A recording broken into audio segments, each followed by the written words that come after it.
നമസ്കാരം, ഞാൻ doctor Robin Radhakrishnan.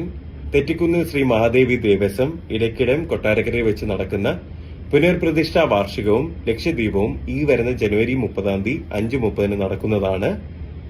മഹാഭദ്രദീപം കൊളുത്തുവാനുള്ള ഒരു അവസരം എനിക്കും ലഭിച്ചിരിക്കുന്നു. സോ നമുക്കെല്ലാവർക്കും ജനുവരി 30 വൈകുന്നേരം 5:30 കാണാം. അമ്മേ നാരായണ, ദേവി നാരായണ.